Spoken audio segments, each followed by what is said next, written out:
भाजपा विधायक स्वर्गीय शैला रानी रावत के निधन से खाली हुई केदारनाथ विधानसभा सीट पर उपचुनाव के लिए मतदान 20 नवंबर को हो चुके हैं और 23 नवंबर को इस चुनाव का परिणाम आना बाकी है। जहां भाजपा इस चुनाव में हमेशा की तरह फिर से एकजुट होकर चुनाव लड़ती नजर आई, तो वहीं कांग्रेस ने भाजपा को इसमें भी पछाड़ने में कोई कसर नहीं छोड़ी। भारतीय जनता पार्टी ने मृतक आश्रितों को उपचुनाव में चली आ रही टिकट देने की प्रथा पर पूर्ण विराम लगाते हुए पूर्व विधायक श्रीमती आशा नौटियाल को टिकट दिया, तो शैला रानी रावत की बेटी ऐश्वर्या रावत भी चुनाव में प्रचार करती हुई नजर आई। हालांकि भाजपा में ये कोई नई बात नहीं है, क्योंकि भाजपा अपने अनुशासन के लिए जानी जाती है, जहां हाईकमान के फैसलों पर सभी कार्यकर्ता और नेता एकजुट नजर आते हैं। लेकिन यदि बात कांग्रेस की हो, तो कांग्रेस में सभी कार्यकर्ता और नेता हाईकमान के फैसले के बाद एकजुट होकर चुनाव मैदान में नजर आए, तो ये वाकई हैरान कर देने वाली बात है। राजस्थान में गहलोत वर्सेस पायलट, मध्य प्रदेश में कमलनाथ वर्सेस सिंधिया, हरियाणा में हुड्डा वर्सेस कुमारी शैलजा और 2022 में उत्तराखंड में गुटबाजी के हाल किसी से छिपे नहीं हैं।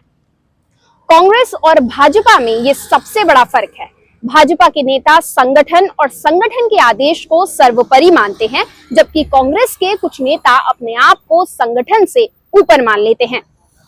केदारनाथ उपचुनाव से पहले कुछ ऐसा ही दिखाई दे रहा था, जब कांग्रेस के एक नेता ने तो सार्वजनिक तौर पर मनोज रावत को टिकट देने की बात कही थी। वहीं भाजपा के नेता चुनाव से पहले टिकट के सवाल पर हाईकमान के फैसले को ही सर्वोपरि बता रहे थे। हालांकि कांग्रेस के इन बड़े नेताओं के बयान के बाद ये समझा जा रहा था कि कांग्रेस की गुटबाजी में उपचुनाव में खुलकर दिखाई देगी, क्योंकि कहा जा रहा था कि कांग्रेस के प्रदेश अध्यक्ष करण म्हारा पूर्व कैबिनेट मंत्री हरक सिंह रावत के लिए टिकट की पैरवी कर रहे थे। हालांकि ऐसा पूरे उपचुनाव के दौरान कुछ नजर नहीं आया, बल्कि कांग्रेस अपने सभी कार्यकर्ताओं और नेताओं को लेकर पूरे चुनाव में एकजुट नजर आई। खुद प्रदेश अध्यक्ष करण म्हारा और टिकट के दावेदार रहे हरक सिंह रावत पूरे चुनाव में केदारनाथ विधानसभा में घूम घूम कर जनसंपर्क कर और नुक्कड़ सभाएं कर रहे थे। साथ ही साथ भाजपा को हराने की कोशिश करते रहे, जिस तरह से मंगलौर और बद्रीनाथ विधानसभा सीट के उपचुनाव में करते हुए नजर आए थे। हरियाणा चुनाव के बाद कांग्रेस भी बदली बदली नजर आ रही है।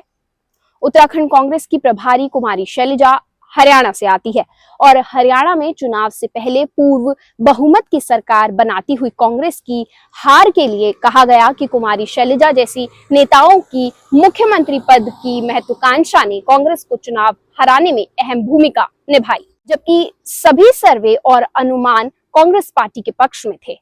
इस हार से सबक लेते हुए राहुल गांधी ने महाराष्ट्र चुनाव के दौरान सख्त आदेश देते हुए कहा था कि एकजुट रहें और भाजपा से लड़ें। लेकिन पार्टी के फैसले से पहले अपने प्रिय को टिकट का फरमान सुनाने वाले कांग्रेस के एक वरिष्ठ नेता को राहुल गांधी की एकजुट रहने का जो संदेश था, वो शायद समझ नहीं आया। वहीं इस चुनाव में हरक सिंह रावत कांग्रेस के टिकट के प्रबल दावेदारों में से एक थे और ये कहा जा रहा था कि कांग्रेस के प्रदेश अध्यक्ष करण म्हारा हरक सिंह रावत को टिकट दिलवाना चाहते थे।